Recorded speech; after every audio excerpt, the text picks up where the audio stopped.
الله وبركاته. بسم الله الرحمن الرحيم. الحمد لله رب العالمين،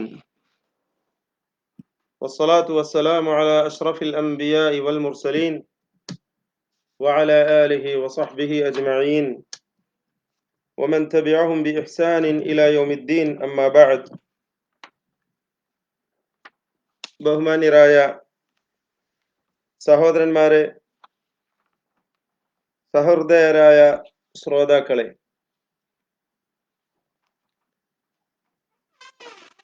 ജംഇയ്യത്തു ബസായിർ അൽ ഖൈറിയ എന്ന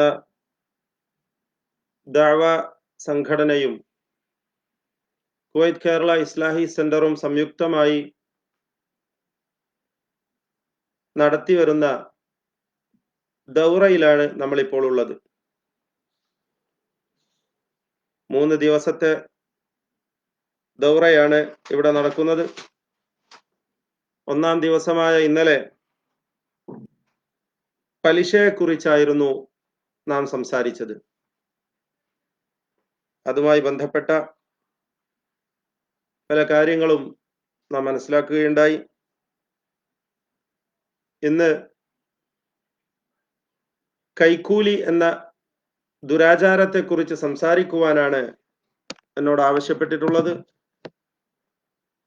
അരമണിക്കൂറാകുന്നു എനിക്ക് സമയം അനുവദിച്ചിട്ടുള്ളത്.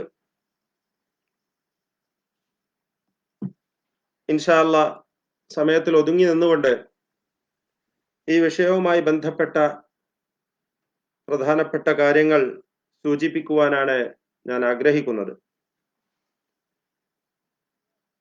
ഈ ക്ലാസ് നിങ്ങളെല്ലാവരും ആദ്യാവസാനം ശ്രവിക്കുകയും ഈ ക്ലാസ്സിനെ അടിസ്ഥാനമാക്കി 3 ചോദ്യങ്ങൾ ഇവിടെ ഉന്നയിക്കപ്പെടുകയും ചെയ്യും. 3 ചോദ്യങ്ങൾ. ആ ചോദ്യങ്ങൾക്ക് നിങ്ങൾ ശരിയുത്തരം നൽകിയാൽ നറുക്കെടുപ്പിലൂടെ നിങ്ങൾക്ക് സമ്മാനം ലഭിക്കുന്നതാണ്. ഉത്തരം അയക്കേണ്ടതായ ലിങ്ക്, ഗൂഗിൾ ഫോമിന്റെ ലിങ്ക് കമന്റ് ബോക്സിൽ ഇവിടെ തെളിയും. ഇൻഷാ അല്ലാഹ് ക്ലാസിന്റെ അവസാനത്തിൽ അതുമായി ബന്ധപ്പെട്ട കാര്യങ്ങൾ സൂചിപ്പിക്കാം. അല്ലാഹു സുബ്ഹാനഹു വ തആല പരിശുദ്ധ ഖുർആനിൽ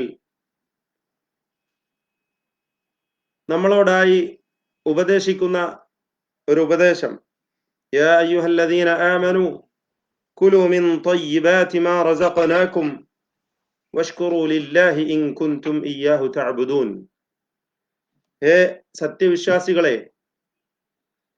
നിങ്ങൾക്ക് നാം നൽകിയതിൽ നിന്നുമുള്ള പരിശുദ്ധമായ വസ്തുക്കളിൽ നിന്ന്, ശുദ്ധമായ വസ്തുക്കളിൽ നിന്ന് നിങ്ങൾ തിന്നുകൊള്ളുക. അള്ളാഹുവിന് നിങ്ങൾ നന്ദിയുള്ളവരായിരിക്കുക. നിങ്ങൾ അവനെ മാത്രമാണ് ആരാധിക്കുന്നതെങ്കിൽ എന്ന് സൂറത്തുൽ ബഖറ 172-ാമത്തെ വചനത്തിൽ അള്ളാഹു ഉണർത്തുകയാണ്.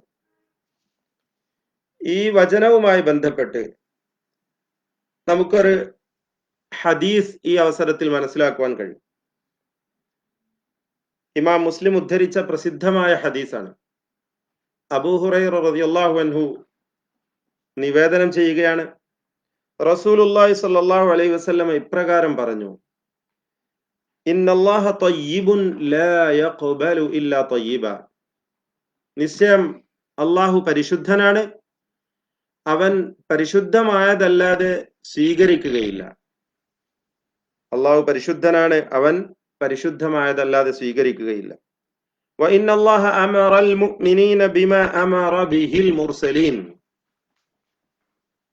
അല്ലാഹു വിശ്വാസികളോട് കൽപ്പിച്ചിട്ടുള്ളത് ദൂതന്മാരോട് എന്താണോ, മുർസലീങ്ങളോടായ അംബിയാ മുർസലീങ്ങളോട് അല്ലാഹു എന്തെന്നാണോ കൽപ്പിച്ചിട്ടുള്ളത് അത് തന്നെയാണ് സത്യവിശ്വാസികളായ ആളുകളോടും അല്ലാഹു കൽപ്പിച്ചിട്ടുള്ളത്. എന്താണ് ഇത് പറഞ്ഞുകൊണ്ട് നബി സല്ലല്ലാഹു അലൈഹി വസല്ലമ സൂറത്തുൽ മുഅ്മിനൂനിലെ 51-ാമത്തെ വചനം പാരായണം ചെയ്തു. യാ അയ്യുഹർ റുസുലു കുലൂ മിനത് ത്വയ്യിബാതി വഅമലൂ സാലിഹാ ഇന്നി ബിമാ തഅമലൂന അലീം. അല്ലയോ ദൂതന്മാരെ, നിങ്ങൾ ത്വയ്യിബാത്തിൽ നിന്നും തിന്നുകൊള്ളുക. പരിശുദ്ധമായ നാം നിങ്ങൾക്ക് നൽകിയ ശുദ്ധമായ സമ്പത്ത് നിങ്ങൾ ഭുജിച്ചുകൊള്ളുക, തിന്നുകൊള്ളുക. സൽക്കർമ്മങ്ങൾ അനുഷ്ഠിക്കുകയും ചെയ്യുക. നിശ്ചയം നിങ്ങൾ പ്രവർത്തിക്കുന്നതിനെ കുറിച്ച് നാം വളരെ നന്നായി അറിയുന്നവനാണ് എന്ന് അള്ളാഹു പറയുകയാണ്. വഖാല തആല, വീണ്ടും നബി സല്ലല്ലാഹു അലൈഹി വസല്ലമ ഈ വചനവും ഓതി. ഞാൻ നിങ്ങൾ ആദ്യമായി ഓതി കേൾപ്പിച്ച സൂറത്തുൽ ബഖറ 172 വചനം. അപ്പൊ ആദ്യത്തെ വചനം മുർസലീങ്ങളോടുള്ള കൽപ്പനയാണ്. പ്രവാചകന്മാരോട് ആകമാനം അള്ളാഹു കൽപ്പിച്ചിട്ടുള്ള കൽപ്പനയെക്കുറിച്ച് സൂചിപ്പിച്ചുകൊണ്ടാണ് നബി സല്ലല്ലാഹു അലൈഹി വസല്ലം പറയുന്നത്. ത്വയ്യിബാത്ത് തിന്നുവാൻ അവരോട് ആവശ്യപ്പെട്ടു. അതുകൊണ്ട് ത്വയ്യിബ് മാത്രമാണ് അള്ളാഹു സ്വീകരിക്കുക, അവന്റെ അടുക്കൽ സ്വീകാര്യമാവുക. അതുകൊണ്ട് നമ്മളെല്ലാവരും മുസ്ലിങ്ങളായ, മുഅ്മിനുകളായ, വിശ്വാസികളായ ഓരോരുത്തരും ത്വയ്യിബാത്ത് മാത്രമായിരിക്കണം ഭക്ഷിക്കേണ്ടത്. മുർസലീങ്ങളോടുള്ള കൽപ്പന നബി സല്ലല്ലാഹു അലൈഹി വസല്ലം ആദ്യമായി ഈ വചനം ഉദ്ധരിച്ചുകൊണ്ട് സൂചിപ്പിച്ചതിന് ശേഷം 172 സൂറത്തുൽ ബഖറയിലെ വചനവും ഓതുകയുണ്ടായി. യാ അയ്യുഹല്ലദീന ആമനൂ കുലൂ മിൻ ത്വയ്യിബാതി മാ റസഖ്നാകും. നാം നിങ്ങൾക്ക് നൽകിയ പരിശുദ്ധമായ വസ്തുക്കളിൽ നിന്ന് നിങ്ങൾ തിന്നുകൊള്ളുക. ഹലാലായ, ത്വയ്യിബാത്ത് കൊണ്ട് ഉദ്ദേശിക്കുന്നത് എന്താണ്? നല്ല ഭക്ഷണം, അതായത് ഹലാലായ ഭക്ഷണം. അതാണ് ത്വയ്യിബാത്ത് കൊണ്ട് ഇവിടെ ഉദ്ദേശിക്കപ്പെടുന്നത്. അള്ളാഹുവിന്റെ അനുഗ്രഹം കൂടുതൽ ലഭിക്കുവാൻ എന്താണ് ചെയ്യേണ്ടത് എന്ന് ചോദിച്ചു വന്ന സഹാബിയോട്, അത്തീബു മഖാമക, നിന്റെ ഭക്ഷണം നീ തയ്യിബാക്കി തീർക്കണം, അതിൽ ഹറാം കലർന്നുകൂടാൻ പാടില്ല എന്ന് നബി സല്ലല്ലാഹു അലൈഹി വസല്ലം മറ്റു സന്ദർഭത്തിൽ ഉപദേശിക്കുകയുണ്ടായി. അപ്പോൾ ഇവിടെ ഈ രണ്ടാം വചനവും ഓതിക്കൊണ്ട് നബി സല്ലല്ലാഹു അലൈഹി വസല്ലം വിശദീകരിക്കുകയാണ്. അള്ളാഹു തയ്യിബ് മാത്രമേ സ്വീകരിക്കുകയുള്ളൂ, ദൂതന്മാരോടും അതാണ് കൽപ്പിച്ചത്, അതേ കൽപ്പന തന്നെയാണ് വിശ്വാസികളോടും കൽപ്പിച്ചിട്ടുള്ളത് എന്ന് പറഞ്ഞുകൊണ്ട് സൂറത്തുൽ ബഖറ 172 ഈ വചനം ഓതി കേൾപ്പിച്ചു. എന്നിട്ട് അതിന് ശേഷം നമ്മൾ ആലോചിച്ചു നോക്കണം. നബി സല്ലല്ലാഹു അലൈഹി വസല്ലം പറയുകയാണ്, അബൂ ഹുറൈറ റളിയല്ലാഹു അൻഹു പറയുകയാണ്, സുമ്മ ദക്കറ റജുല യുതീലു സഫറ. നബി സല്ലല്ലാഹു അലൈഹി വസല്ലം ഒരു വ്യക്തിയെ കുറിച്ച് പരാമർശിച്ചു. അയാൾ ആരാണ്? യുതീലു സഫർ, ദീർഘദൂരം യാത്ര ചെയ്തു വന്ന ഒരു ക്ഷീണിതനായ മനുഷ്യൻ. അശ്അസ അഗ്ബർ, ജട പിടിച്ച മുടിയും മുഷിഞ്ഞ് ചേറുപുരണ്ട വസ്ത്രവുമായ ഒരു മനുഷ്യൻ, ഒരു വ്യക്തി. യമുദ്ദു യദൈഹി ഇലസ്സമാ യാ റബ്ബി യാ റബ്ബ്. അങ്ങനെ അയാൾ ഒരു ഭാഗത്തേക്ക് മാറി നിന്നുകൊണ്ട് രണ്ട് കൈകളും ഉയർത്തി ആകാശത്തേക്ക് ഉയർത്തിക്കൊണ്ട് അയാൾ പ്രാർത്ഥിക്കുകയാണ്, യാ റബ്ബി യാ റബ്ബി, പടച്ചവനെ എനിക്ക് അത് വേണം ഇത് വേണം എന്നുള്ള അയാളുടെ ആവശ്യങ്ങളൊക്കെ അള്ളാഹുവിനോട് തേടിക്കൊണ്ടിരിക്കുകയാണ്, പ്രാർത്ഥിച്ചു കൊണ്ടിരിക്കുകയാണ്. നബി സല്ലല്ലാഹു അലൈഹി വസല്ലം പറയുകയാണ്, വമത്അമുഹു ഹറാം വമശ്റബുഹു ഹറാം വമൽബസുഹു ഹറാം വഗുസ്സിയ ബിൽ ഹറാം ഫഅന്നാ യുസ്തജാബു ലഹു. അയാളുടെ ഭക്ഷണം ഹറാമാണ്, അയാളുടെ പാനീയം ഹറാമാണ്, അയാളുടെ വസ്ത്രം ഹറാമാണ്. വഗുസ്സിയ ബിൽ ഹറാം, അയാൾ ഊട്ടപ്പെട്ടത് തന്നെ ഹറാമിലാകുന്നു. ഫഅന്നാ യുസ്തജാബു ലഹു, എങ്ങനെയാണ് അയാൾക്ക് ഉത്തരം നൽകപ്പെടുക എന്ന് ചോദിക്കുകയാണ്. അപ്പോൾ സഹോദരന്മാരെ, നമ്മൾ വളരെ ഗൗരവത്തിൽ എടുക്കേണ്ട ഒരു വിഷയമാണ് നമ്മുടെ സാമ്പത്തിക രംഗം. നമ്മുടെ ജീവിതത്തിൽ നാം അനുഭവിച്ചു കൊണ്ടിരിക്കുന്ന, നമ്മൾ കഴിക്കുന്ന ഭക്ഷണമായിരുന്നാലും, നമ്മൾ കുടിക്കുന്ന വെള്ളമായിരുന്നാലും, നമ്മൾ ധരിക്കുന്ന വസ്ത്രമായിരുന്നാലും, നമ്മുടെ മക്കൾക്ക് നാം നൽകിക്കൊണ്ടിരിക്കുന്ന എന്ത് വസ്തുക്കളുണ്ട് അതൊക്കെയും തന്നെ ഹലാലായിരിക്കണം എന്നത് നിർബന്ധമാണ്. അല്ലാത്ത പക്ഷം അള്ളാഹു പ്രാർത്ഥന പോലും സ്വീകരിക്കുകയില്ല എന്ന് നാം തിരിച്ചറിയണം. അതാണ് ഈ ഹദീസ് നമ്മളെ പഠിപ്പിക്കുന്നത്. ഇമാം മുസ്ലിം ഉദ്ധരിച്ച സഹീഹായ പ്രസിദ്ധമായ ഹദീസാകുന്നു. ഇമാം നവവിയൊക്കെ തന്റെ അർബഈൻ നവവിയ എന്ന ഗ്രന്ഥത്തിലും മറ്റു ഗ്രന്ഥങ്ങളിലൊക്കെ ധാരാളമായി ഉദ്ധരിക്കപ്പെടുന്ന പ്രസിദ്ധമായ ഹദീസാണ്.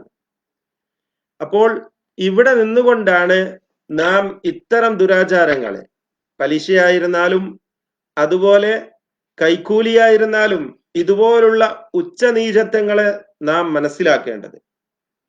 വലാ തഅകുലു അംവാലകും ബൈനകും ബിൽ ബാത്തിൽ, നിങ്ങൾ നിങ്ങൾക്കിടയിലൂടെ നിങ്ങളുടെ സമ്പത്ത് ഹറാമായ നിലക്ക്, അന്യായമായ നിലക്ക്, ബാത്തിലായ നിലക്ക് നിങ്ങൾ തിന്നുകളയരുത്. എന്താകുന്നു റിഷ്വത്ത്? റിഷ്വ, റുഷ്വ എന്നൊക്കെ അറബിയിൽ പ്രയോഗിച്ചു കൊണ്ടിരിക്കുന്ന ഈ ഒരു കാര്യം അഥവാ കൈക്കൂലി എന്ന് നമ്മൾ മലയാളത്തിൽ അർത്ഥം പറയുന്നതായ ഈ ഒരു സമ്പ്രദായം ഇമാം ദഹബി തന്റെ അൽ കബായിറിൽ 32ാമത്തെ കബീറത്തായിക്കൊണ്ട്, വൻ പാപമായിക്കൊണ്ടാണ് കൈക്കൂലിയെ എണ്ണിയിട്ടുള്ളത്. ഇമാം ദഹബിയുടെ കബായിറിനെ അടിസ്ഥാനമാക്കിയാണ് ഈ ദൗറ നടന്നുകൊണ്ടിരിക്കുന്നത്. അതും സാന്ദർഭികമായി ഓർമ്മപ്പെടുത്തുകയാണ്. അപ്പോൾ റിഷ്വ എന്ന് പറഞ്ഞാൽ പല താരീഫുകളും നിർവചനങ്ങളും ഇതിന് നൽകപ്പെട്ടിട്ടുണ്ട്. ഏറ്റവും നല്ല ഒരു താരീഫ് മാ യുഅ്താ ലിഇബ്താലി ഹഖ്ഖിൻ ഔ ഇഹ്ഖാഖി ബാതിലിൻ. ഇത് നമ്മൾ കുറിച്ച് വെക്കണം, മനസ്സിൽ എപ്പോഴും ഓർത്തു വെക്കുക. മാ യുഅ്താ ലിഇബ്താലി ഹഖ്ഖിൻ ഔ ഇഹ്ഖാഖി ബാതിലിൻ.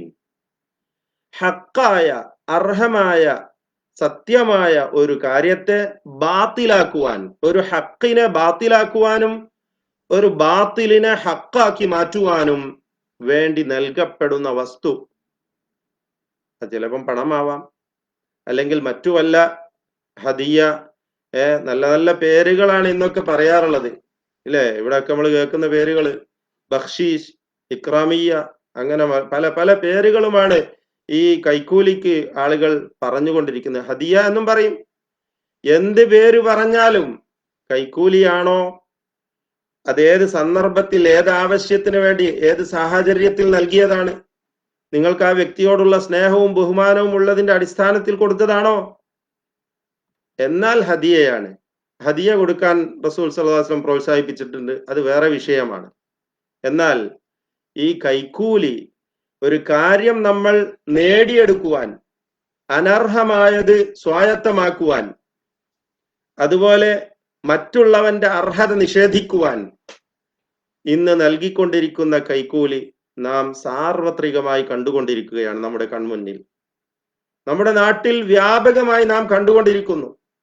കൈക്കൂലി വാങ്ങാത്തതായ ഒരു ഉദ്യോഗസ്ഥൻ ഏതെങ്കിലും ഒരു സ്ഥാപനത്തിൽ എത്തിക്കഴിഞ്ഞാൽ അയാൾക്ക് അവിടെ നിലനിൽക്കാൻ കഴിയാത്ത അവസ്ഥ വരെ ഇന്ന് സംജാതമായിട്ടുണ്ട് നമ്മുടെ നാട്ടിൽ. അപ്പൊ ഇത്രത്തോളം ഗുരുതരമായ, വ്യാപകമായ ഒരു ദുരാചാരമാണ്, അല്ലെങ്കിൽ ഒരു ഉച്ചനീചത്വമാണ് ഈ കൈക്കൂലി എന്നത് നാം മനസ്സിലാക്കണം. ഹക്കിനെ ബാത്തിലാക്കാനും ബാത്തിലിനെ ഹക്കാക്കി മാറ്റുവാനും വേണ്ടി കൊടുക്കുന്നതായ വസ്തു അതെന്തായിരുന്നാലും, അല്ലെ? ഒരു സർട്ടിഫിക്കറ്റും യോഗ്യതയും ഇല്ലാത്ത ഒരാൾ, അയാൾക്ക് ജോലി കിട്ടാൻ എന്താ മാർഗം? നല്ല പണം കൊടുത്താൽ മതി. സമ്പത്ത് കൊടുത്താൽ ഒരുപക്ഷെ സർട്ടിഫിക്കറ്റും കിട്ടും, ആ ജോലിയും സമ്പാദിച്ചെടുക്കാം. അപ്പുറത്ത് കഷ്ടപ്പെട്ട് പഠിച്ച് പാസ്സായി സർട്ടിഫിക്കറ്റ് നേടി യോഗ്യനായ 100% യോഗ്യത ഈ ജോലിക്ക് അർഹനായിട്ടുള്ള മറ്റൊരു വ്യക്തി മാറി നിൽക്കുന്നുണ്ട്. അപ്പൊ അയാളുടെ ഹക്ക് ഇങ്ങോട്ടെടുത്തു. എനിക്ക് യാതൊരു നിലക്കും അർഹതപ്പെടാത്തതായ ഇത് ഞാൻ ഹക്കാക്കി, എന്റെ ഹക്കാക്കി മാറ്റി. അതാണ് ബാത്തിലിനെ ഹക്കായും മറ്റുള്ളവന്റെ ഹക്ക് നഷ്ടപ്പെടുത്തിയും ഹനിച്ചുകൊണ്ടും ഈ കാര്യം നേടിയെടുക്കുന്നു. ഇതിനു വേണ്ടി പണം ചെലവഴിക്കുന്നു, അല്ലെങ്കിൽ വേറെ വല്ലതും നൽകുന്നു. ഇത് ഏറ്റവും കൂടുതൽ വ്യാപകമായിരുന്ന ഒരു സമൂഹമാണ് ബനു ഇസ്രായേൽ, ജൂതന്മാരും ക്രൈസ്തവരും. അവർക്കിടയിൽ സാർവത്രികമായിരുന്നു, വളരെ വ്യാപകമായ ഒരു സമ്പ്രദായമായിരുന്നു കൈക്കൂലി നൽകുക എന്നത്. സുഹ്ത് എന്ന് ഖുർആൻ വിശേഷിപ്പിച്ചിട്ടുണ്ട്. സുഹ്ത് എന്ന് പറഞ്ഞാൽ അതിന്റെ പൊതുവായ അർത്ഥം, സുഹ്ത് കൊണ്ട് ഉദ്ദേശിക്കുന്നത് അധർമ്മമായ അല്ലെങ്കിൽ ഹറാമായ നിഷിദ്ധ ധനം എന്നാണ്. സുഹ്ത് എന്നതുകൊണ്ട് ഉദ്ദേശിക്കുന്നത് നിഷിദ്ധ ധനം എന്നാണ്. വതറാ കസീറൻ മിൻഹും യുസാരിഊന ഫിൽ ഇസ്ം വൽഉദ്വാൻ വഅക്ലിഹിമുസ് സുഹ്ത്. സൂറത്തുൽ മാഇദയിലെ 62ാമത്തെ ആയത്തിൽ അള്ളാഹു പറയുകയാണ്, ആ ജൂതന്മാരെ താങ്കൾക്ക്, അഹ്ലി കിതാബിനെ ധാരാളം പേരെയും താങ്കൾക്ക് കാണാൻ കഴിയുക എന്താണ്? അവർ യുസാരിഊന ഫിൽ ഇസ്മി വൽ ഉദ്വാൻ, പാപത്തിലും ശത്രുതയിലും മുന്നേറിക്കൊണ്ടിരിക്കുന്ന, മത്സരിച്ചു കൊണ്ടിരിക്കുന്നവരായിട്ടാണ്. വഅക്ലിഹിമുസ് സുഹ്ത്, സുഹ്ത് തിന്നുന്നതിലും അവർ മത്സരിച്ചു കൊണ്ടിരിക്കുകയാണ്, മുസാറാത്ത് നടത്തിക്കൊണ്ടിരിക്കുന്നവരായിട്ട് താങ്കൾക്ക് കാണാൻ കഴിയും. ലബിഅസ മാ കാനൂ യഅമലൂൻ, എത്ര മോശമാണ് അവർ ചെയ്തുകൊണ്ടിരിക്കുന്നത് എന്ന് അള്ളാഹു ചോദിക്കുകയാണ്. ഈ ആയത്തിന്റെ വിശദീകരണത്തിൽ മുഫസ്സിറുകൾ എന്താണ് രേഖപ്പെടുത്തിയത്? ഇമാം ത്വബരി പറയുകയാണ്, അസ്സുഹ്ത് വദാലിക അർരിശ്വ അല്ലതി യഖുദൂനഹാ മിനൻ നാസി അലൽ ഹുക്മി ബിഖിലാഫി ഹുക്മില്ലാഹി ഫീഹിം. ഇമാം ത്വബരി വിശദീകരിക്കുകയാണ്, സുഹ്ത് എന്നതിന് ഇവിടെ അദ്ദേഹം നൽകുന്ന വിശദീകരണം എന്താണ്? റിശ്വ അല്ലെങ്കിൽ റുഷ്വ എന്നൊക്കെ പറയപ്പെടുന്നതായ കൈക്കൂലി. അതാണ് ഈ സുഹ്ത് കൊണ്ട് അള്ളാഹു ഇവിടെ ഉദ്ദേശിച്ചിട്ടുള്ളത്. അവരെന്താ ചെയ്തിരുന്നത്? ജനങ്ങളിൽ നിന്ന് അത് സ്വീകരിക്കുമായിരുന്നു. എന്നിട്ട് ആ അള്ളാഹുവിന്റെ നിയമം നടപ്പിലാവേണ്ടതിന് പകരം ഈ പണം കൊടുക്കുന്ന ആൾ എന്താണോ ആഗ്രഹിക്കുന്നത് അതങ്ങ് നടപ്പിലാക്കി കൊടുക്കും. ഇങ്ങനെ ഇവർ ചെയ്തുകൊണ്ടിരുന്നു. സാർവത്രികമായിരുന്നു അവർക്കിടയിൽ നിന്നാണ്. യാ അയ്യുഹല്ലദീന ആമനൂ ഇന്ന കസീറൻ മിനൽ അഹ്ബാരി വറുഹ്ബാനി ലയഅകുലൂന അംവാലൻ നാസി ബിൽ ബാത്തിൽ വയസുദ്ദൂന അൻ സബീലില്ലാഹ് والذين يكنزون الذهب والفضة ولا ينفقونها في سبيل الله فبشرهم بعذاب أليم. അല്പം ദീർഘിച്ചായത്താണ്. ശേഷം വീണ്ടും അള്ളാഹു അതിന് കൂടുതൽ അതിന്റെ ബാക്കിയായി വീണ്ടും പറയുന്നുണ്ട്, വിശ്വസിച്ചിട്ടുള്ളവരെ, തീർച്ചയായും ധാരാളം ജൂത പുരോഹിതന്മാരും ക്രിസ്തീയ പാതിരിമാരും അവർ മനുഷ്യരുടെ ജനങ്ങളുടെ സമ്പത്ത് അന്യായമായി ബാത്തിലായ നിലക്ക് തിന്നുകൊണ്ടിരിക്കുന്നവരാണ് എന്ന് അള്ളാഹു ശക്തിപ്പെടുത്തിക്കൊണ്ടാ പറയുന്നത്. കാരണം അവർ സ്വർണവും വെള്ളിയും ഒക്കെ കുന്നുകൂട്ടി അവരെ സമ്പാദിച്ചു അന്യായമായ നിലക്ക് വെക്കുമായിരുന്നു. ഖൻസായിട്ട്, നിധിയായി സൂക്ഷിച്ചു വെക്കുമായിരുന്നു. സക്കാത്ത് കൊടുക്കാതെ, സദക്ക നൽകാതെ എന്ന് മാത്രമല്ല, അനർഹമായ നിലക്ക്, ഹറാമായ നിലക്ക്, ബാത്തിലായ നിലക്ക് പണം സമ്പാദിച്ച് ഇങ്ങനെ കുന്നുകൂട്ടി വെക്കുന്ന സമ്പ്രദായവും സ്വഭാവവുമായിരുന്നു ജൂത ക്രൈസ്തവർക്കുണ്ടായിരുന്നത് എന്നാണ് അള്ളാഹു സൂറത്തു തൗബയിലെ 34-ാമത്തെ വചനത്തിൽ പറയുന്നത്. മറ്റൊരു വചനം നോക്കുക, ഇവരെ കുറിച്ച് തന്നെ സൂറത്തുൽ ബഖറ 174-ൽ അള്ളാഹു പറയുകയാണ്, ഇന്നല്ലദീന യക്തുമൂന മാ അൻസലല്ലാഹു മിനൽ കിതാബ് വയശ്തറൂന ബിഹി സമനൻ ഖലീല ഉലൈക മാ യഅകുലൂന ഫീ ബുതൂനിഹിം ഇല്ലൻ നാർ. വീണ്ടും അവർക്കുള്ള ശിക്ഷ എണ്ണി എണ്ണി അള്ളാഹു പറയുന്നുണ്ട്. നിശ്ചയം അള്ളാഹു അവതരിപ്പിച്ച ഒരു കാര്യത്തെ മറച്ചു വെക്കുന്ന ആളുകൾ, കിതാബിൽ നിന്നും അത് മൂടി വെക്കുക. തൗറാത്തിലും ഇഞ്ചീലിലും വളരെ വ്യക്തമായി അള്ളാഹു അവതരിപ്പിച്ചു കൊടുത്ത പരമസത്യം ഒളിപ്പിച്ചു വെക്കുക. എന്നിട്ട് അതിന് പകരം തുച്ഛമായ വിലക്ക് അവർ അതിനെ വിൽപ്പന നടത്തുകയും ചെയ്യുക. തീർച്ചയായും അവർ തിന്നുന്നത് തീയാകുന്നു. അവരുടെ വയറ്റിലേക്ക് തിന്നിറക്കുന്നത് തീ മാത്രമാണ്. മാ യഅകുലൂന ഫീ ബുതൂനിഹിം ഇല്ലൻ നാർ വലാ യുകല്ലിമുഹുമുല്ലാഹു വലാ യൻദുറു ഇലൈഹിം യൗമൽ ഖിയാമ വലാ യുസക്കീഹിം വലഹും അദാബുൻ അലീം എന്നൊക്കെ അള്ളാഹു വീണ്ടും വിശദീകരിക്കുന്നു. ഇതാരാണ് ഇവർ? ആരെക്കുറിച്ചാണ് ഈ പറഞ്ഞത്? ഇമാം ത്വബരി തന്നെ പറയട്ടെ, അഹ്ബാറുൽ യഹൂദ്, ജൂത പുരോഹിതന്മാരായിരുന്നു. അല്ലദീന കതമുന്നാസ അംറ മുഹമ്മദിൻ സല്ലല്ലാഹു അലൈഹി വസല്ലം വനുബുവ്വതിഹി, മുഹമ്മദ് സല്ലല്ലാഹു അലൈഹി വസല്ലമയുടെ കാര്യം, അദ്ദേഹത്തിന്റെ പ്രവാചകത്വത്തിന്റെ കാര്യം അവർ മറച്ചു വെച്ചു, ഒളിപ്പിച്ചു വെച്ചു, ജനങ്ങൾക്ക് പറഞ്ഞു കൊടുക്കാതെ. വഹും യജിദൂനഹു മക്തൂബൻ ഇൻദഹും ഫിത്തൗറാത്ത്, അവരുടെ തൗറാത്തിൽ അത് വളരെ വ്യക്തമായി രേഖപ്പെടുത്തപ്പെട്ടതായി അവർക്ക് കാണാമായിരുന്നു. ആ പരമസത്യം അവർ മറച്ചു വെക്കുകയാണ്. ബിറൂഷൻ, ഇതാണ് നമ്മളെ വിഷയം. ബിറൂഷൻ, കൈക്കൂലിക്ക് പകരമായിട്ട്. വളരെ വ്യക്തമായി സത്യസന്ധമായി കാര്യങ്ങളെക്കുറിച്ച് ബോധമുള്ള വിവരമുള്ള മഹാപണ്ഡിതന്മാർ അവർക്കിടയിൽ ഉണ്ടായിരുന്നു. എന്നിട്ട് ഈ പണ്ഡിതന്റെ അടുത്ത് വന്നിട്ട് തർക്കമാകുമ്പോ ആൾക്കാർ പണം കൊടുത്തിട്ട് പറയാണ്, അത് പറയണ്ട, മുഹമ്മദ് സല്ലല്ലാഹു അലൈഹി വസല്ലമയുടെ നുബുവത്തിനെ കുറിച്ച് നമ്മൾ മിണ്ടണ്ട, നമ്മളൊന്നും സംസാരിക്കണ്ട, അത് മറച്ചു വെക്കണം, അത് ഒളിപ്പിച്ചു വെക്കാം, ഈ പൈസ എടുത്തോളി എന്ന് പറഞ്ഞിട്ട് ഈ കൈക്കൂലി സ്വീകരിച്ചുകൊണ്ട് അവർ സത്യത്തെ മറച്ചു വെക്കുകയും മൂടി വെക്കുകയും ചെയ്യുമായിരുന്നു എന്ന് ഇമാം ത്വബരി റഹിമഹുള്ള രേഖപ്പെടുത്തുകയാണ്. ഇനി മറ്റൊരു സംഭവം നോക്കൂ. ഖൈബറിലേക്ക് നബി സല്ലല്ലാഹു അലൈഹി വസല്ലമ അബ്ദുല്ലാഹിബ്നു റവാഹ എന്ന സഹാബിയെ അവിടുത്തെ ധനം ശേഖരിക്കുവാനായി പറഞ്ഞയക്കുകയാണ്. ആരാ ഖൈബറിലുള്ളത്? ജൂതന്മാര്.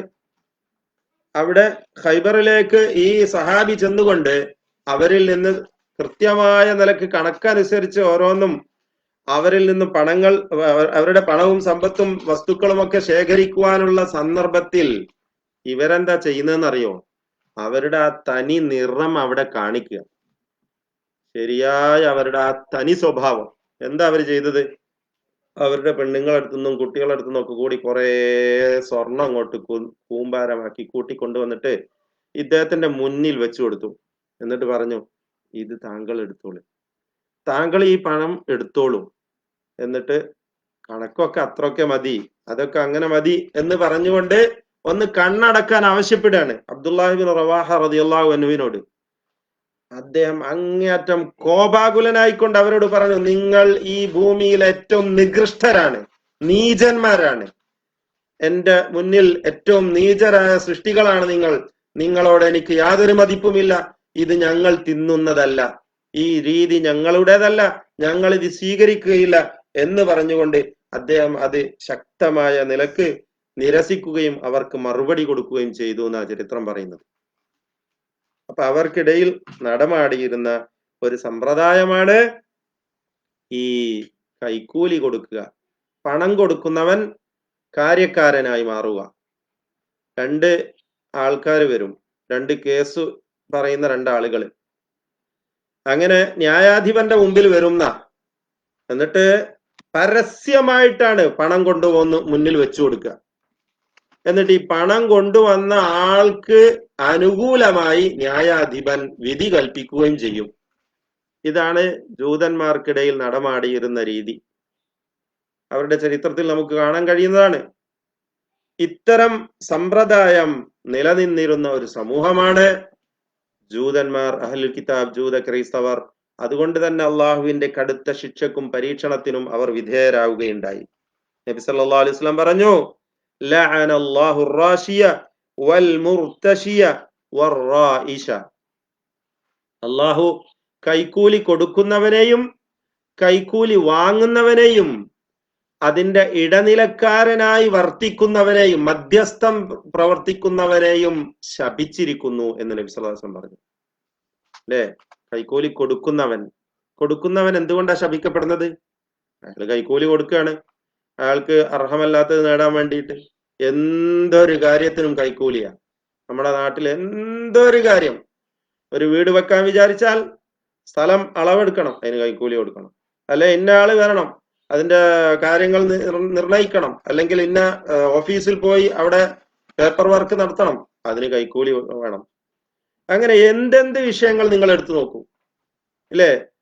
ഈ നമ്മുടെ നാട്ടിലെ മുസ്ലിം മാനേജ്മെന്റ് ആയിട്ടുള്ള സ്കൂൾ മാനേജ്മെന്റുകൾ എന്താ ചെയ്തുകൊണ്ടിരിക്കുന്നത്?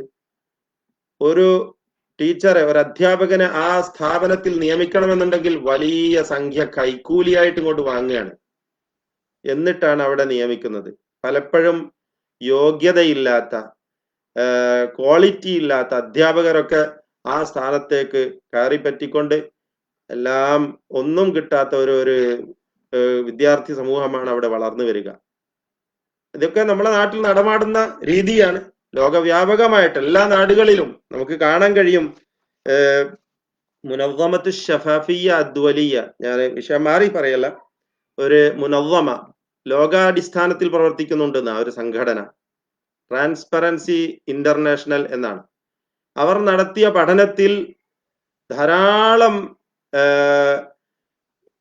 രാജ്യങ്ങൾ, പല രാഷ്ട്രങ്ങളിലും നിലനിൽക്കുന്നതായ ഒരു ദുരാചാരമാണ്, ഒരു ദുഷിച്ച സമ്പ്രദായമാണ് ഈ ഫസാദ് മാലി, ഈ സാമ്പത്തികമായ അരാജകത്വം. അതിൽ ഏറ്റവും മോശമായി ഒന്നാം സ്ഥാനത്ത് നിൽക്കുന്ന ഈ കൈക്കൂലി സമ്പ്രദായം. ഇത് ചില അറബി നാടുകളിൽ പോലും ഉണ്ട് എന്നതാണ് വളരെ ദുഃഖകരമായ അവസ്ഥ. എന്നാൽ പല മുസ്ലിം നാടുകളിലും അൽഹംദുലില്ലാഹ് നമ്മൾ അന്വേഷിച്ചാൽ വളരെ ശക്തമായ നിലക്ക് കൈക്കൂലിയെ കുറ്റകൃത്യമായി കണക്കാക്കുകയും അതിന് ശക്തമായ ശിക്ഷ നൽകിക്കൊണ്ടിരിക്കുകയും ചെയ്യുന്നുണ്ട്. അതിന്റെ അടിസ്ഥാനത്തിൽ ഇത്തരത്തിലുള്ള സ്വജനപക്ഷപാതപരമായ നിലപാടുകളോ കൈക്കൂലി കൊടുത്തിട്ട് കാര്യങ്ങൾ നേടുകയോ ഒന്നും തന്നെ ഇത്തരം മുസ്ലിം നാടുകളിൽ നമ്മളൊക്കെ ജീവിച്ചുകൊണ്ടിരിക്കുന്ന ഇതുപോലുള്ള ഗൾഫ് നാടുകളിലൊന്നും നടക്കുകയില്ല. അത് സാധ്യമല്ല. കാരണം ഇവിടെ അതൊക്കെ ശക്തമായ ശിക്ഷ, കുറ്റകൃത്യമായിട്ട് അവർ അതിന് ശിക്ഷ നിർണയിക്കുകയും അത് നടപ്പിലാക്കി കൊണ്ടിരിക്കുകയും ചെയ്യുന്നുണ്ട്. ഇപ്പൊ കുറ്റകൃത്യമാണ് കൈക്കൂലി എന്നതിൽ യാതൊരു സംശയവുമില്ല. അപ്പോൾ അങ്ങേയറ്റം അള്ളാഹു ശപിച്ചിട്ടുള്ള ഒരു ദുഷിച്ച ആചാരമാണ് കൈക്കൂലി എന്നതിൽ യാതൊരു സംശയവുമില്ല. മഹാന്മാരായ പണ്ഡിതന്മാർ വിധി കൽപ്പിച്ചിട്ടുള്ളത് എന്താണ്? ഒരു ഖാദി, ഒരു ജഡ്ജി, അതുപോലെ തന്നെ സാക്ഷിയും, ജഡ്ജിയും സാക്ഷിയും, ഇവർ രണ്ടുപേരും അവർ വിധിക്കുന്ന സത്യസന്ധമായ വിധിയാണെങ്കിൽ പോലും, നീതിപൂർവകമായ വിധി കൽപ്പിച്ചു, എന്നിട്ടെന്തെങ്കിലും പാരിതോഷികം വാങ്ങിയാൽ അത് ഹറാമാണെന്നാണ്. അത് അവർക്ക് സ്വീകരിക്കാൻ പറ്റുകയില്ല, ഹറാമാണ്, പാടില്ലാത്തതാണ് എന്നാണ്. അതുകൊണ്ട് എന്താണ് ഇവിടെ ആവശ്യമായിട്ടുള്ളത്? നമ്മൾ അള്ളാഹു നമുക്ക് മാന്യമായ നിലക്ക്, ഹലാലായ നിലക്ക് നൽകിയതിൽ നമ്മൾ സംതൃപ്തരായിരിക്കണം, തൃപ്തിയുള്ളവരായിരിക്കണം. ഇതാണ് നമുക്ക് മനസ്സിലാക്കുവാൻ സാധിക്കുക. നബി സല്ലല്ലാഹു അലൈഹി വസല്ലമ പറയുകയുണ്ടായി, ഖദ് അഫ്ലഹ മൻ അസ്ലം വറുസിഖ കഫാഫൻ വഖന്നഅഹു അല്ലാഹു ബിമാ ആതാ. നിശ്ചയം വിശ്വസിക്കുകയും അള്ളാഹു നൽകിയതിൽ തൃപ്തി കണ്ടെത്തുകയും ചെയ്തവൻ, അതിൽ മതി വരുത്തിയവൻ, റുസിഖ കഫാഫൻ എന്ന് പറഞ്ഞാൽ അതിൽ കിഫായത്ത് സ്വീകരിച്ചവൻ. എന്താണ് നമുക്ക് കിട്ടിയത്? അൽഹംദുലില്ലാ എന്ന് ദിവസവും നമുക്ക് എത്ര പറഞ്ഞാലും മതിയാവുകയില്ല. അതിന് മാത്രം അനുഗ്രഹങ്ങൾ, വഇൻ തഉദ്ദു നിഅമതല്ലാഹി ലാ തുഹ്സൂഹാ, നിങ്ങൾ അള്ളാഹുവിന്റെ അനുഗ്രഹങ്ങൾ എണ്ണാൻ തുനിഞ്ഞാൽ നിങ്ങൾക്ക് തിട്ടപ്പെടുത്താൻ കഴിയില്ല, അതിന് മാത്രമുണ്ട്. ഇല്ലേ? ആരോഗ്യമായിരുന്നാലും, സാമ്പത്തിക ശേഷിയായിരുന്നാലും, മറ്റു കാര്യങ്ങളായിരുന്നാലും, എന്തെല്ലാം അനുഗ്രഹങ്ങൾ. എത്ര പ്രയാസപ്പെടുന്ന ആളായിരുന്നാലും മറ്റു പല അനുഗ്രഹങ്ങളും അയാൾക്ക് അള്ളാഹു കൊടുത്തിട്ടുണ്ടാവും. അതിനെക്കുറിച്ച് ചിന്തിക്കാനാണ് പറയുന്നത്. അതിന് ശുക്രുള്ളവരായിരിക്കണം. എന്നാൽ വീണ്ടും അള്ളാഹു അനുഗ്രഹം വർദ്ധിപ്പിച്ചു തരുന്ന ഖുർആൻ പറയുന്നത്. അങ്ങനെ കഫാഫ് നൽകപ്പെട്ട ഒരു വ്യക്തി, അവൻ വിജയിച്ചിരിക്കുന്നു. വഖന്നഅഹു അല്ലാഹു ബിമാ ആതാ. ഇമാം മുസ്ലിം ഉദ്ധരിച്ച അബ്ദുല്ലാഹ് ഇബ്നു അംർ റളിയല്ലാഹു അൻഹു നിവേദനം ചെയ്യുന്ന ഹദീസാണ്, സഹീഹായ ഹദീസ്. അള്ളാഹു നൽകിയതിൽ അള്ളാഹു അവന് ഖനാഅത്ത് എന്ന അനുഗ്രഹം നൽകിയിരിക്കുന്നു. അതൊരു വലിയ നിഅമത്താണ്, നമ്മൾ മനസ്സിലാക്കണം. ഖനാഅത്ത്, ഉള്ളതിൽ തൃപ്തിപ്പെടുക, അതിനാ ഖനാഅത്ത് എന്നറിയാം. അത് ചോദിക്കാൻ വരെ പറഞ്ഞിട്ടുണ്ട് അള്ളാഹിനോട്. നമുക്ക് കിട്ടിയതിൽ സംതൃപ്തരായി കഴിയണം. എത്ര കിട്ടിയാലും മതിയാവില്ല, കിട്ടിയതിലൊന്നും ഒരു തൃപ്തിയുമില്ല, അള്ളാഹുവിനൊരു ശുക്രും പറയൂല, എപ്പോഴും പരാതി, ആവലാതി, അങ്ങനെയായി ഇങ്ങനെയായി അപ്പുറത്തുള്ള മേലെയുള്ള ആളുകളിലേക്ക് തന്നെ നോക്കും. സാമ്പത്തിക ശേഷിയിലും ഭൗതിക വിഭവങ്ങളിലൊക്കെ മേലേക്കിടയിൽ നിൽക്കുന്ന ആളുകളിലേക്ക് നോക്കിക്കൊണ്ട്, അവൻ അത്രയുണ്ട്, അവൻ ഇങ്ങനെയുണ്ട്, ഇങ്ങനെയുണ്ട്. അങ്ങനെ പാടില്ല എന്നാ അല്ലേ? ഉൻദുറു ഇലാ മൻ ഹുവ അസ്ഫല മിൻകും വലാ തൻദുറു ഇലാ മൻ ഹുവ ഫൗഖകും. നിങ്ങൾ നിങ്ങളെക്കാളും താഴെയുള്ളവരിലേക്ക് നോക്കണം, നിങ്ങളുടെ മേലെയുള്ളവരിലേക്ക് നോക്കരുത്. വദാലിക അജ്ദറു അല്ലാ തസ്ദറു നിഅമതല്ലാഹി അലൈക്കും. നിങ്ങൾക്ക് അള്ളാഹു നൽകിയ നിഅമത്തിനെ കൊച്ചാക്കി കാണാൻ, വിലയിടിച്ച് കാണാതിരിക്കാൻ ഏറ്റവും നല്ലത് അതാണ്. അപ്പോ നമുക്ക് കിട്ടിയതിനെ കുറിച്ച് ചിന്തിക്കുക, അതിന്റെ വില നമ്മൾ മനസ്സിലാക്കുക. നമ്മൾ അത്രയും കിട്ടാത്ത താഴെയുള്ള ആളുകളിലേക്ക് നോക്കി അള്ളാഹുവിന് എപ്പോഴും ശുക്രുള്ളവരായി ജീവിക്കുക. അബൂ ഹുമൈദിൻ സാഇദി റളിയല്ലാഹു അൻഹു പറയുകയാണ്, നബി സല്ലല്ലാഹു അലൈഹി വസല്ലം ഒരു അസ്ദ് ഗോത്രത്തിലെ ഒരാളെ സാമ്പത്തിക പിരിവിനും മറ്റുമായിട്ട് പറഞ്ഞയച്ചു. ഇബ്നുൽ ലുത്ബിയ്യ എന്നാണ് അയാളുടെ പേര്. അങ്ങനെ അയാള് ഡ്യൂട്ടിയൊക്കെ നിർവഹിച്ച് തിരിച്ചു വന്നു. എന്നിട്ട് പറയാണ്, ഹാദാ ലക്കും വഹാദാ ഉഹ്ദിയ ലീ. ഇത് നിങ്ങൾക്കുള്ളതാണ്, ഇത് എനിക്ക് ഹദിയയായി കിട്ടിയതാണ്. ഖാല അബൂ ഹുമൈദിൻ സാഇദ് റളിയല്ലാഹു അൻഹു പറയാണ്, ഫഖാമ റസൂലുള്ളാഹി സ്വല്ലല്ലാഹു അലൈഹി വസല്ലം. റസൂലുള്ളാഹി സ്വല്ലല്ലാഹു അലൈഹി വസല്ലം എഴുന്നേറ്റു, അലൽ മിമ്പർ, മിമ്പർമേ കയറിയിട്ട്, ഫഹമിദല്ലാഹു വഅസ്ന അലൈഹി, അല്ലാഹുവിനെ സ്തുതിക്കുകയും പുകഴ്ത്തുകയും ചെയ്തുകൊണ്ട്, വഖാല, ഇങ്ങനെ പറഞ്ഞു, മാ ബാലു ആമിലിൻ അബ്അസുഹു ഫയഖൂൽ ഹാദാ ലക്കും വഹാദാ ഉഹ്ദിയ ലീ. എന്താണ് നമ്മുടെ ഒരു സഹോദരൻ, അവനെ നാം ഒരു ദൗത്യവുമായി പറഞ്ഞയച്ചിട്ട് അവൻ തിരിച്ചു വന്ന് പറയുകയാണ്, ഇത് നിങ്ങൾക്കുള്ളതും ഇത് എനിക്ക് ഹദിയായി ലഭിച്ചതുമാണെന്ന്. അഫലാ ഖഅദ ഫീ ബൈതി അബീഹി ഔ ഫീ ബൈതി ഉമ്മി ഹത്താ യൻദുർ. അവൻ അവന്റെ ഉമ്മയുടെയും വാപ്പയുടെയും വീട്ടിൽ ഇരുന്നിട്ട്, ഉമ്മയുടെയോ വാപ്പയുടെയോ വീട്ടിലിരുന്നിട്ട് അവനിങ്ങനെ നോക്കിക്കൂടായിരുന്നോ? എന്ത്, അവനിത് കിട്ടുന്നുണ്ടോ, കിട്ടുമോ എന്ന് അവന് ആലോചിച്ചുകൂടായിരുന്നോ? ഒന്ന് ചിന്തിച്ച്, വെറുതെ ഇങ്ങനെ പുരയിൽ ഇരുന്നാൽ ഇത് കിട്ടായിരുന്നോ എന്നാണ് നബി സല്ലല്ലാഹു അലൈഹി വസല്ലം പറഞ്ഞത്. ഹത്താ യൻദുറ അയുഹ്ദ ഇലൈഹി അംല, ഈ ഹദിയ അവന് ലഭിക്കുമോ ഇല്ല എന്ന് അവന് വീട്ടിലിരുന്നൊന്ന് ചിന്തിച്ചുകൂടെ, ഒന്ന് ആലോചിച്ച് നോക്കിക്കൂടെ? ഇത് നമ്മളെ ഏൽപ്പിച്ച ഡ്യൂട്ടി നിർവഹിച്ചപ്പോ അവന് ഹദിയ കിട്ടി പോലും. ആ ഹദിയ ഹറാമാണ്, സ്വീകരിക്കരുത് എന്നാണ് നബി സല്ലല്ലാഹു അലൈഹി വസല്ലം അവിടെ വെച്ച് മിമ്പർമ കയറി പഠിപ്പിച്ചു കൊടുക്കുന്നത്. അപ്പോൾ സൂക്ഷിക്കേണ്ടതാണ്. എന്ത് നിലക്കാണ് ഇത് ലഭിച്ചിട്ടുള്ളത്? ഇത് ഹലാലാകുമോ, ഇതെനിക്ക് സ്വീകരിക്കാൻ പറ്റുമോ ഇല്ലയോ എന്ന് 2 തവണ ആലോചിച്ചതിന് ശേഷമേ എന്തും നമ്മൾ സ്വീകരിക്കാൻ പാടുള്ളൂ. പ്രത്യേകിച്ച് ജോലി സ്ഥലങ്ങളിലൊക്കെ നമ്മൾ എന്തെങ്കിലും ചെയ്തതിന്റെ അടിസ്ഥാനത്തിൽ ലഭിക്കുന്നത്, അത് സൂക്ഷിക്കണം, അത് സ്വീകരിക്കാൻ പാടില്ലാത്തതാണ്. എന്നാൽ അല്ലാത്ത നിലക്ക് പരസ്പരം നമ്മൾ സാഹോദര്യവും സ്നേഹവും നിലനിർത്തിക്കൊണ്ട് കുടുംബ ബന്ധങ്ങൾ ചാർത്തുന്നതിന്റെ ഭാഗമായി കൊണ്ട് ഹദിയ കൊടുക്കുക, അത് കൽപ്പിക്കപ്പെട്ട കാര്യമാണ്. തഹാദു തഹാബു എന്നാണ് നബി സല്ലല്ലാഹു അലൈഹി വസല്ലം പറഞ്ഞത്. നിങ്ങൾ പരസ്പരം ഹദിയ കൊടുക്കുക, എന്നാൽ നിങ്ങൾക്ക് പരസ്പരം സ്നേഹം നിലനിർത്താം എന്നാണ് നബി സല്ലല്ലാഹു അലൈഹി വസല്ലം പറഞ്ഞിട്ടുള്ളത്. അപ്പോൾ ആ നിലക്ക് നമ്മൾ കാര്യങ്ങളെ നോക്കി കാണേണ്ടതുണ്ട്.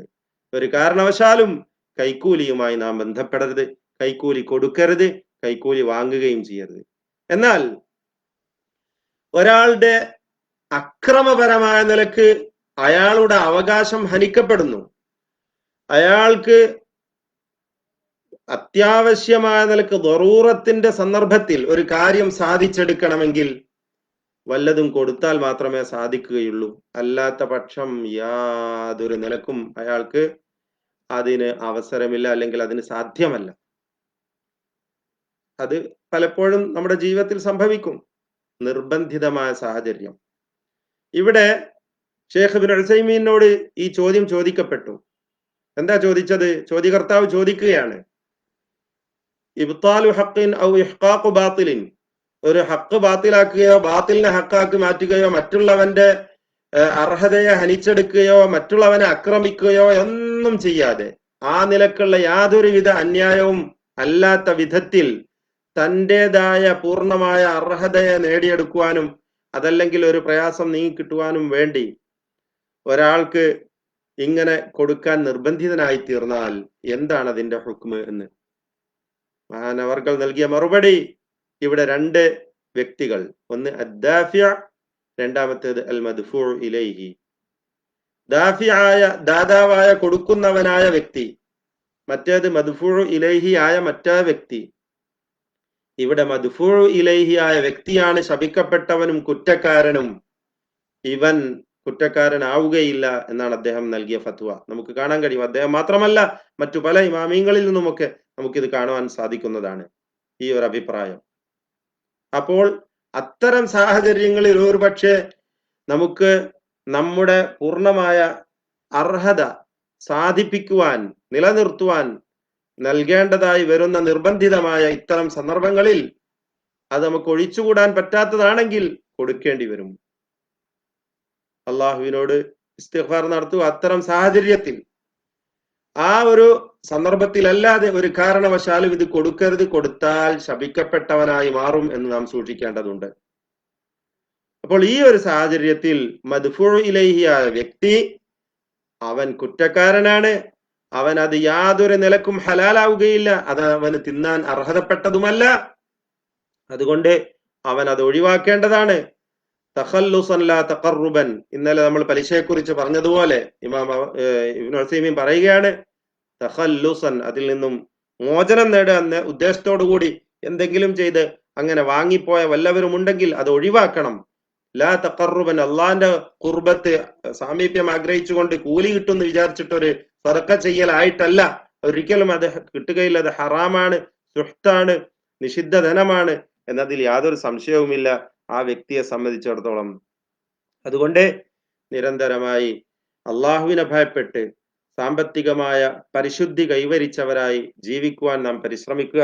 എപ്പോഴും അള്ളാഹുവിനെ കുറിച്ച് ഓർക്കുക. ഇത്തരം ഹലാൽ ഹറാമുകളെ സൂക്ഷിച്ചുകൊണ്ട് ജീവിക്കുന്ന സദ്വൃത്തരായി നിലകൊള്ളാൻ പരിശ്രമിക്കുക. അള്ളാഹു അനുഗ്രഹിക്കുമാറാവട്ടെ. ധാരാളം പ്രാർത്ഥനകൾ നബി സല്ലല്ലാഹു അലൈഹി വസല്ലം പഠിപ്പിച്ചു തന്നിട്ടുണ്ട്. ഞാൻ നീട്ടി സംസാരിക്കുന്നില്ല.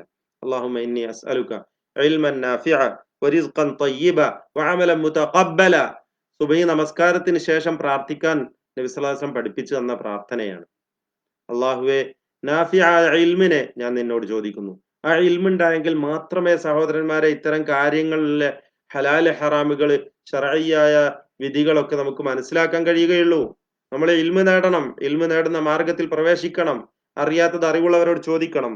അതുപോലെ തയ്യിബായ റിസ്ക്, ഞാൻ നേരത്തെ സൂചിപ്പിച്ച തയ്യിബ്, ആ റിസ്ക് അള്ളാഹുവിനോട് ചോദിക്കുക.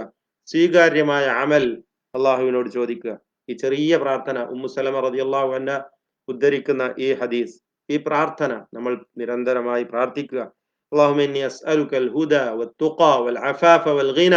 സന്മാർഗവും ഭയഭക്തിയും ഐശ്വര്യവും ഉള്ളതിലുള്ള സംതൃപ്തി, ആ നിലക്കുള്ള ഐശ്വര്യം, മറ്റുള്ളവരെ ആശ്രയിച്ച് ജീവിക്കാതെ സ്വയം കാലിൽ നിന്നുകൊണ്ട് മാന്യനായി ജീവിക്കുക. അതാണ് അൽ ഗിന വൽ അഫാഫ്. അതുപോലെ പരിശുദ്ധതയും, എന്തിലും ഒരു മാന്യമായ നിലക്കുള്ള നിലപാട് സ്വീകരിക്കാൻ, എന്തെങ്കിലും നിലക്ക് ഒരു ദുല്ലോ അല്ലെങ്കിൽ ഒരു ഇസ്സത്തിന് ഘടകവിരുദ്ധമായ അല്ലെങ്കിൽ ഒരു മാന്യതക്ക് നിരക്കാത്ത, നമ്മുടെ ഇസ്ലാമിന്റെ ഒരു പ്രതാപത്തിന് കളങ്കം വരുത്തുന്ന വിധത്തിലുള്ള ഒരു മുസ്ലിമായ മാന്യനായ ഒരു വ്യക്തിയായി ജീവിക്കുവാൻ അതിന് അള്ളാഹുവിനോട് ചോദിക്കുക. അതിന് കളങ്കം വരുത്തുന്ന രൂപത്തിലുള്ള ഒന്നും ജീവിതത്തിൽ കടന്നു വരാതെ സൂക്ഷിക്കുക. അതിന് അള്ളാഹുവിനോട് ചോദിക്കുക, അഫാഫിനെ ചോദിക്കുക. ജാമിയായ നിലക്കുള്ള പ്രാർത്ഥനകളാണ് നബി സല്ലല്ലാഹു അലൈഹി വസല്ലം പഠിപ്പിച്ചു തരുന്നത്. ഈ പ്രാർത്ഥനകൾ നമ്മൾ പ്രാർത്ഥിക്കണം. കടം വന്ന് കഷ്ടപ്പെടുന്നവർക്ക് പ്രാർത്ഥിക്കാൻ നബി സല്ലല്ലാഹു അലൈഹി വസല്ലം പഠിപ്പിച്ചല്ലേ, അല്ലാഹുമ്മ ക്ഫിനി ബിഹലാലിക അൻ ഹറാമിക വഅഗ്നിനി ബിഫദ്ലിക അമ്മൻ സിവാക്ക്. അല്ലാഹുവേ, നിന്റെ ഹറാമിനെ തൊട്ട് അതിലെ ഒഴിവാക്കി ഹലാലിൽ നീ എനിക്ക് മതി വരുത്തണമേ. അല്ലാഹുമ്മ ക്ഫിനി ബിഹലാലിക അൻ ഹറാമിക വഅഗ്നിനി ബിഫദ്ലിക അമ്മൻ സിവാക്ക്. മറ്റുള്ളവരിൽ നിന്നും നീ എന്നെ ധന്യനാക്കി മാറ്റണമേ. നീ അല്ലാത്ത മറ്റുള്ള ആളുകൾ, നിന്നെ കൂടാതെ മറ്റുള്ള സൃഷ്ടികളിൽ നിന്ന് എനിക്ക് നീ ധന്യത നൽകുകയും ചെയ്യണമേ എന്ന് പ്രാർത്ഥിക്കാൻ നബി സല്ലല്ലാഹു അലൈഹി വസല്ലം പഠിപ്പിക്കുന്നു. ഈ പ്രാർത്ഥനകളൊക്കെ പ്രാർത്ഥിക്കുക, സൂക്ഷ്മതയുള്ളവരായി ജീവിക്കുക എന്ന് മാത്രം പറഞ്ഞുകൊണ്ട് ഞാൻ അവസാനിപ്പിക്കുകയാണ്. ഇന്നലെ നമ്മുടെ ക്ലാസ്സിൽ അതുമായി ബന്ധപ്പെട്ട ചോദ്യങ്ങൾക്ക് ഉത്തരം അയച്ചുകൊണ്ട് വിജയികളായ രണ്ട് വ്യക്തികൾ, ഒന്ന് റംഷിബ ഫർവാനിയ, രണ്ടാമത്തേത് മുഹമ്മദ് അസ്ലം എൻ സാൽമിയ. ഈ രണ്ട് വ്യക്തികളാണ്. അഭിനന്ദനങ്ങൾ അറിയിക്കുകയാണ്. ഇന്നത്തെ ചോദ്യം 3 ചോദ്യങ്ങളാണ്. ഒന്ന്, സൂറത്തുൽ മാഇദ 62-ാമത്തെ വചനത്തിൽ സുഹ്ത് എന്ന പദത്തിന് ഇമാം തൊബരി നൽകിയ അർത്ഥം എന്താണ്? 3 ഓപ്ഷൻ ഉണ്ട്. ഒന്ന് കൈക്കൂലി, 2 കളവ് മുതൽ, മൂന്നാമത്തേത് പലിശ. ഇത് നിങ്ങൾക്ക് കമന്റ് ബോക്സിൽ വരും ഈ ചോദ്യവും അതിന്റെ ഉത്തരം അയക്കേണ്ട ലിങ്കും. രണ്ടാമത്തെ ചോദ്യം, ഖൈബറിലെ ധനശേഖരണത്തിനായി പ്രവാചകൻ സല്ലല്ലാഹു അലൈഹി വസല്ലം പറഞ്ഞയച്ച സഹാബി, ഒന്ന് അബ്ദുല്ലാഹിബ്നു മസ്ഊദ്, 2 അബ്ദുല്ലാഹിബ്നു റവാഹ, 3 അബ്ദുല്ലാഹിബ്നു ഉമർ. മൂന്നാമത്തെ ചോദ്യം, കൈക്കൂലി കൊടുക്കുന്നവനെയും വാങ്ങുന്നവനെയും ഡാഷ് യും അള്ളാഹു ശപിച്ചിരിക്കുന്നു. ഹദീസ്. അതിൽ ഉത്തരം 1 അത് തിന്നുന്നവനെയും, 2 അത് ചോദിക്കുന്നവനെയും, 3 അതിന് മധ്യസ്ഥം നിൽക്കുന്നവനെയും. ഇതിൽ ശരിയുത്തരം എഴുതുക. ഈ 3 ചോദ്യങ്ങളാണ് ഇവിടെ ചോദിക്കപ്പെടുന്നത്. അതിന്റെ ഉത്തരം നിങ്ങൾ ഗൂഗിൾ ഫോമിൽ എഴുതി അയക്കുക. നിങ്ങളുടെ പേരും നമ്പറും ഒക്കെ എഴുതി നിങ്ങൾക്ക് അയച്ചാൽ അതിന് നിങ്ങൾക്ക് സമ്മാനം ലഭിക്കുന്നതാണ് ഇൻഷാ അല്ലാഹ്. അള്ളാഹുവിന്റെ അടുക്കലാണ് വലിയ സമ്മാനം. ഇൽമു നേടുവാനും അങ്ങനെ യഥാർത്ഥ വിശ്വാസികളായി ജീവിച്ച് മരിച്ചു പോകുവാനും അള്ളാഹു നമ്മളെ ഏവരെയും അനുഗ്രഹിക്കുമാറാവട്ടെ. ബാറക്കല്ലാഹു ഫീക്കും. അല്ലാഹുമ്മ സ്വല്ലി വസല്ലിം വബാരിക് അലാ അബ്ദിക വറസൂലിക മുഹമ്മദിൻ വഅലാ ആലിഹി വസഹ്ബിഹി അജ്മഈൻ വൽഹംദുലില്ലാഹി റബ്ബിൽ ആലമീൻ. വസ്സലാമു അലൈക്കും വറഹ്മത്തുള്ളാഹി വബറകാതുഹു.